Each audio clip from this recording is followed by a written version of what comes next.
Good morning.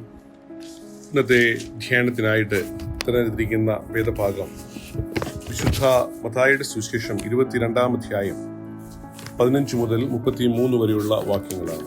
Matthew chapter 22 versus 15 to 33. യേശു കർത്താവിനെ പരീക്ഷിക്കുന്നതായ രണ്ട് കൂട്ടം ആളുകൾ. ആദ്യത്തെ കൂട്ടം പരീശന്മാരാണ്, ഫരിസീസ്. രണ്ടാമത്തെ കൂട്ടം സാദുസീസ്, who say there is no resurrection. രണ്ടു കൂട്ടരും യേശുവിനെ പരീക്ഷിക്കുകയാണ്. കുറച്ചു ദിവസങ്ങൾക്ക് മുൻപ് നാം യേശു നേരിട്ട പരീക്ഷകളെ പറ്റി ധ്യാനിക്കുകയുണ്ടായി. പരീക്ഷ എന്നത് ഒരു വ്യക്തിയെ ജീവിതത്തിലുടനീളം നേരിടുന്ന അനുഭവമാണ്. ഒന്നാമത്തെ ചോദ്യത്തിൽ ഫരിസീസ് യേശുവിനോട് ചോദിക്കുന്നത് കൈസറുമായിട്ടുള്ള ബന്ധത്തിലുള്ള ചോദ്യങ്ങളാണ്. കൈസർക്ക് കരം കൊടുക്കുന്നത് വിഹിതമാണോ എന്ന് അറിയുവാനുള്ള ചോദ്യം. ഈ ചോദ്യത്തിന് മറുവശമുണ്ട്. യേശു കർത്താവ് പറയുകയാണ്, കൈസർക്ക് കരം കൊടുക്കണ്ട എന്ന് പറഞ്ഞാൽ ആ ഒറ്റ ഉത്തരത്തിൽ യേശുവിനെ റോമ ഗവൺമെന്റ് അറസ്റ്റ് ചെയ്ത് ജയിലിൽ ആക്കിക്കൊള്ളും. അതല്ല, കൈസർക്ക് കരം കൊടുക്കണം എന്ന് പറഞ്ഞാൽ ആ കാലഘട്ടത്തിൽ യഹൂദന്മാർ റോമ ഗവൺമെന്റിനെ അത്രമാത്രം എതിർത്തിട്ടുള്ളതുകൊണ്ട്, അല്ലെങ്കിൽ അവരെ വിഷമിപ്പിക്കുന്ന, പ്രയാസപ്പെടുത്തുന്ന ഒരു ഭരണം നിലവിലുള്ളതുകൊണ്ട് യഹൂദന്മാർ യേശുവിന് എതിരായിക്കൊള്ളും. വളരെ ബുദ്ധിപൂർവമുള്ളതായ ചോദ്യങ്ങൾ. വാക്കുകൾ വളരെ സൂക്ഷിച്ച് ഉപയോഗിക്കേണ്ടതാണ് ഞാനും നിങ്ങളും. നമ്മൾ പറയാറുണ്ടല്ലോ, തിങ്ക് ബിഫോർ യു സ്പീക്ക്. സൂക്ഷിച്ച് സംസാരിക്കുക. പ്രത്യേകിച്ച് ഈ നാളുകളിൽ രാഷ്ട്രീയ നേതാക്കന്മാർ, സാമുദായിക നേതാക്കന്മാർ ഒക്കെ പറയുന്ന വാക്കുകൾ പലപ്പോഴും മീഡിയയിൽ അവർ പറയുന്ന വാക്കുകളുടെ വിരോധാഭാസങ്ങൾ, കോൺട്രാഡിക്ഷൻസ് പലപ്പോഴും നാം കേട്ടുകൊണ്ടിരിക്കുകയാണ്.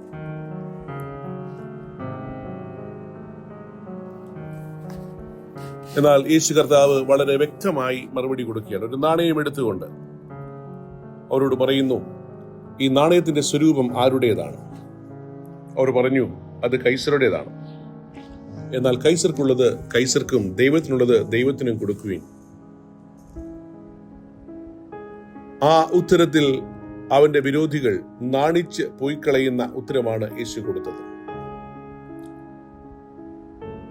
ലോ ഓഫ് ദി ലാൻഡ്, അത് പാലിക്കുവാൻ ഞാനും നിങ്ങളും ബാധ്യസ്ഥരാണ്.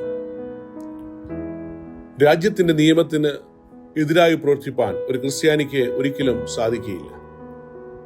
എവിടെയാണോ നാം അധിവസിക്കുന്നത് ആ രാജ്യത്തിന്റെ നിയമങ്ങൾ കർശനമായി പാലിക്കുവാൻ നമുക്കിടയാകണം. മാത്രമല്ല, ഇവിടെ യേശു കർത്താവ് നാണയത്തിന്റെ മുദ്ര നോക്കുകയാണ്. എന്നെ കേൾക്കുന്ന പ്രിയമുള്ളവരെ, നമ്മുടെ നെറ്റിമേൽ ഒരു മുദ്രയുണ്ട്. ദൈവത്തിന്റെ സാദൃശ്യത്തിൽ നാം സൃഷ്ടിക്കപ്പെട്ടിരിക്കുന്നു. യേശുവിന്റെ ചോദ്യം ഇന്നും പ്രസക്തമാണ്. നമ്മുടെ സ്വരൂപവും മേലെഴുത്തും ആരുടേതാണ്? നാണയത്തിൽ അവർ കാണിക്കുന്നത് കൈസരുടേതാണ്. എന്നാൽ ക്രിസ്തു നമ്മോട് ചോദിക്കുന്നു, നിന്റെ സ്വരൂപവും നിന്റെ മേലെഴുത്തും ആരുടേതാണ്? നോമ്പ് നാളുകൾ പൂർത്തീകരിച്ച് ഏതോ ഒരു ആചാരപരമായ ഒരു കാര്യം ചെയ്തു എന്നതിന്റെ ചാരിതാർത്ഥ്യത്തിലൂടെ ഇരിക്കേണ്ടവരല്ല നമ്മൾ. നമ്മുടെ മേലെഴുത്തും സ്വരൂപവും ദൈവത്തിൻ്റെതാണെന്ന് തിരിച്ചറിഞ്ഞുകൊണ്ട്, ദൈവത്തിൽ ആശ്രയിച്ചുകൊണ്ട് മുമ്പോട്ട് പോകാൻ നമുക്ക് സാധിക്കണം. അടുത്ത ഭാഗത്തിൽ ഒരു ഉയർത്തെഴുന്നേൽപ്പിനെ പറ്റി യേശു കർത്താവ് പറയുന്നുണ്ട്. ആ ഉയർത്തെഴുന്നേൽപ്പിൽ ദൈവത്തോട് ചേർന്ന് വസിക്കുന്നതായ ഒരു അനുഭവം നമുക്ക് അവൻ വാഗ്ദാനം ചെയ്തിരിക്കുന്നു. ദൂതന്മാർക്ക് തുല്യമായ ജീവിതത്തെ പറ്റി പറയുന്നു. 30-ാം വാക്യത്തിന്റെ അവസാനം ഇങ്ങനെയാണ് പറയുന്നത്, but are like angels in heaven. വിവാഹത്തിന് കൊടുക്കുകയോ വിവാഹത്തിന് എടുക്കപ്പെടുകയോ ചെയ്യുകയല്ല, മറിച്ച് സ്വർഗത്തിലെ ദൂതന്മാരെ പോലെ അത്രേ ആകും. അതെ, സ്വർഗീയ ദൂതന്മാരെ പോലെ എന്നെ നിങ്ങളെയും ആക്കുവാൻ അവൻ ഈ ലോകത്തിലേക്ക് വന്നു. അവന്റെ വാക്കുകൾ വിശ്വസിച്ച് അവനിൽ ആശ്രയിച്ച് നമ്മുടെ ജീവിതത്തെ നമുക്ക് മുൻപോട്ട് കൊണ്ടുപോകാം. നമ്മുടെ സ്വരൂപവും മേലെഴുത്തും ദൈവത്തിൻ്റെതെന്ന് തിരിച്ചറിഞ്ഞുകൊണ്ട് ദൈവത്തോട് ചേർന്ന് അർത്ഥവത്തായ ഒരു ജീവിതം നയിക്കാം. ദൈവം നമ്മെ അനുഗ്രഹിക്കുമാറാകട്ടെ.